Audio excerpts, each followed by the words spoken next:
Slightly forward will be the iliac tubercle, and then the ACES is the one that is directly in front, and that's right here. Okay?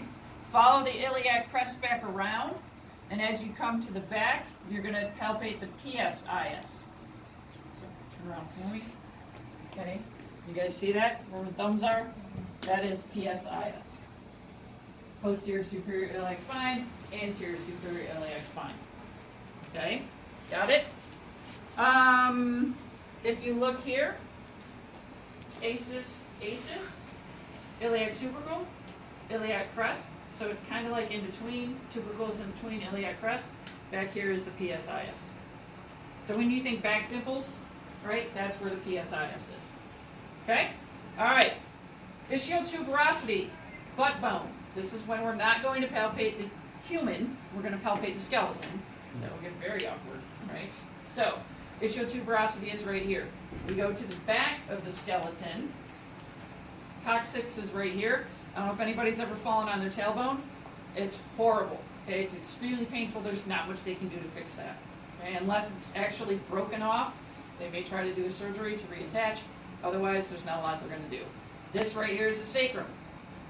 This line between the ilium and the sacrum is your sacroiliac joint, right? So know that you have two of those, sacroiliac joint on either side. We move to the front, and we have the pubic tubercles right here. Those are in the front, right? Those are important because we have attachments there. We have muscle attachments there. We have ligament attachments there. So if you look at the other side and the very last one, we're looking at femoral pulse and lymph nodes. Yes? So femoral pulse is right in the crease where your leg is. So you can do two fingers there. That's going to get awkward, so we're not going to do that. So imagine right here in between this line, between the ACES and the pubic tubercle. In between that line, you're going to put two fingers and you're going to feel for the pulse. Right along that line, we've got lymph nodes also.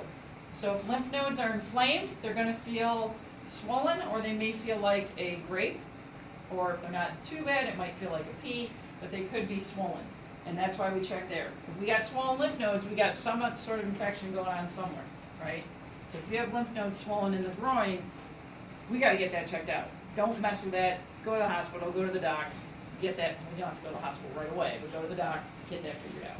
Okay? All right, make sure I'm not missing. Inguinal ligament. So go ahead and lay down for me. All right, so again, we're going to feel the ACES, the one that's right in front. Inguinal ligament goes to the pubic tubercle, but all we're going to do is we're going to feel where its origin is. Okay, so we're going to do ACES right here and tell me that's the inguinal ligament. So we have a ligament right there that kind of holds muscles in place and keeps everything where it should be. The next thing we're going to do is right here is where sartorius attaches. Sartorius, did you guys do your coloring? So you saw sartorius is actually the longest muscle in the body. It's very long, it's very slender. So it starts here, it comes down across the thigh, and it actually attaches just behind the lower knee.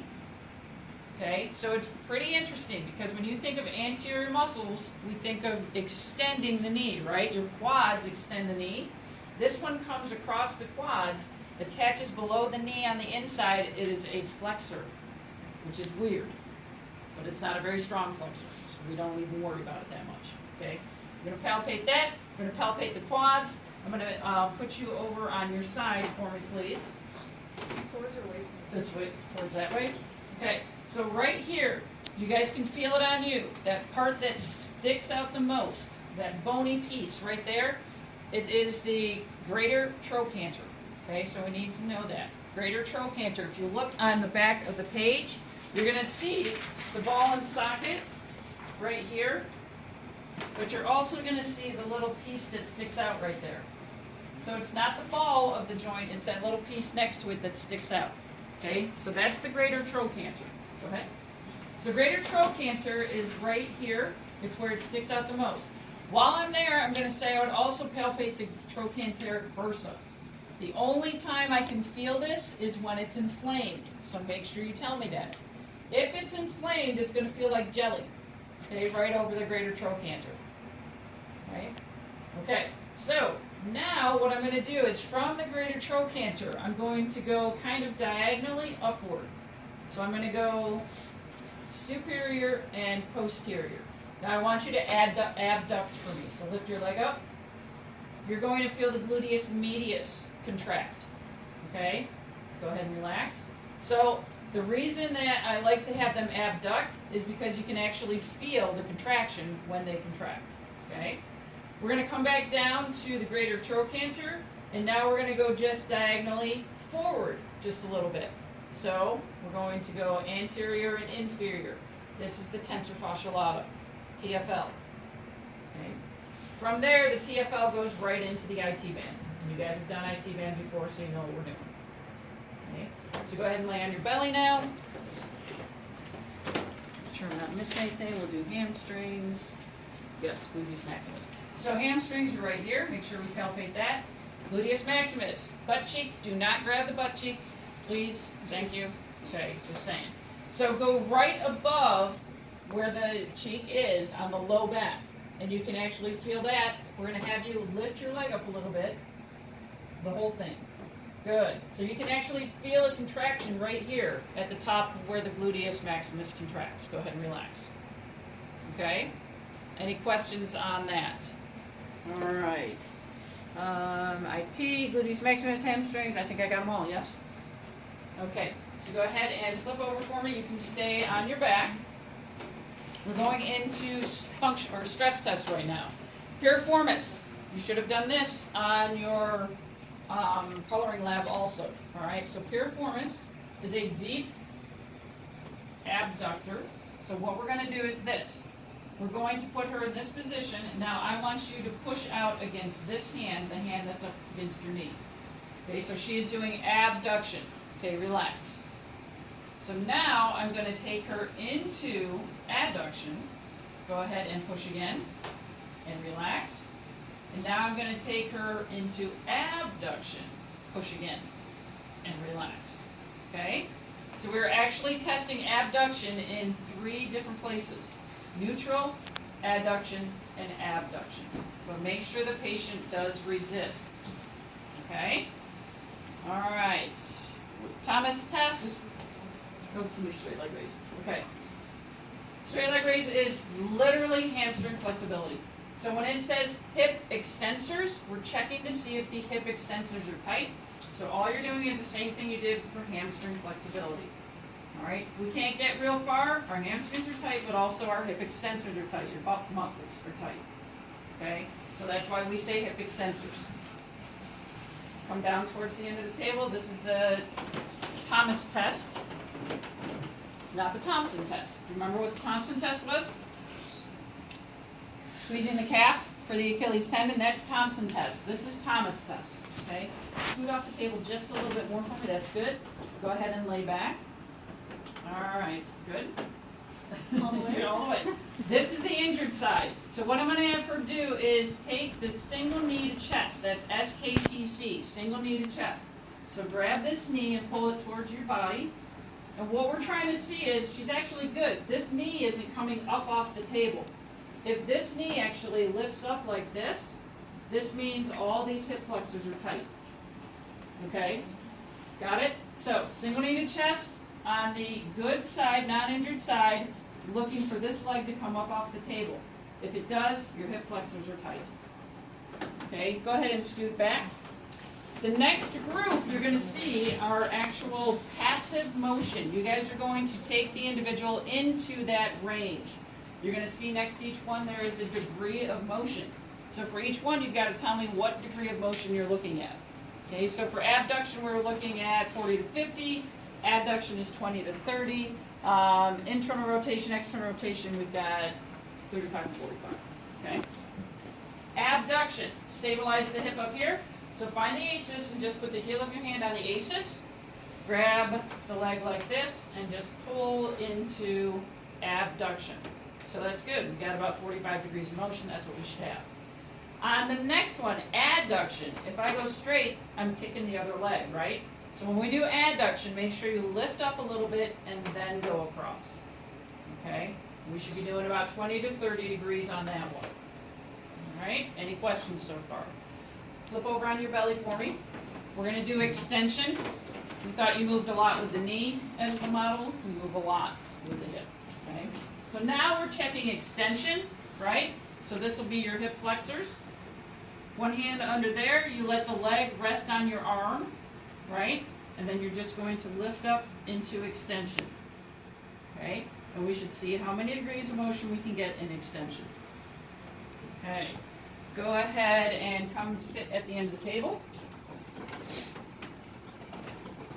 All right, internal and external rotation at the hip. So remember what we said in class?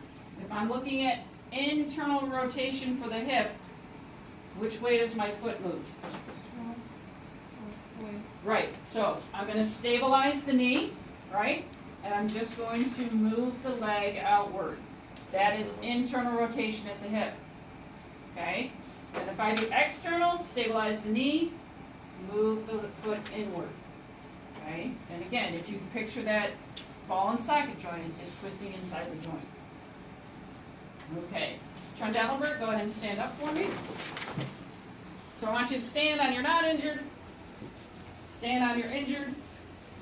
Good, we have no problems. What we're looking for is when she stands on the injured, we get that hip shift. Okay?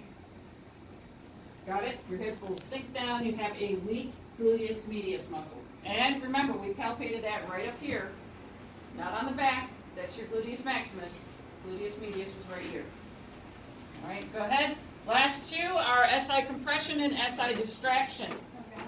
Yes.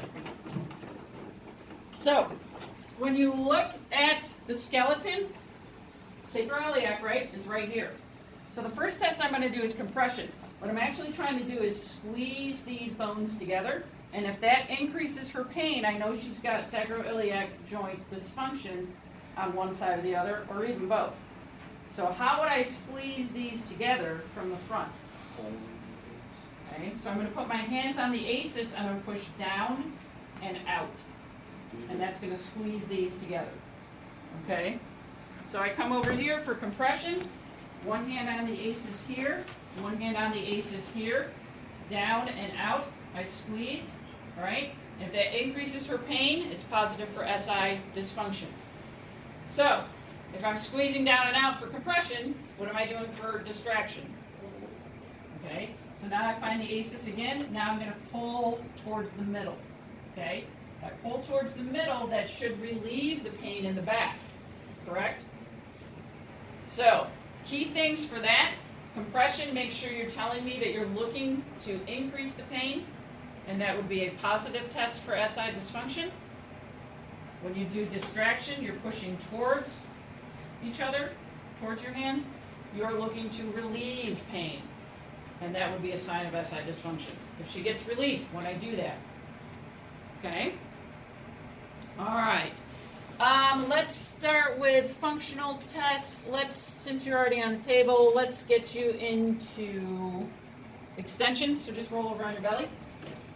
So I'm skipping ahead to hip extension. Remember, we have to do all of these active and resistive, right? So in this position, I want you to lift your whole leg up.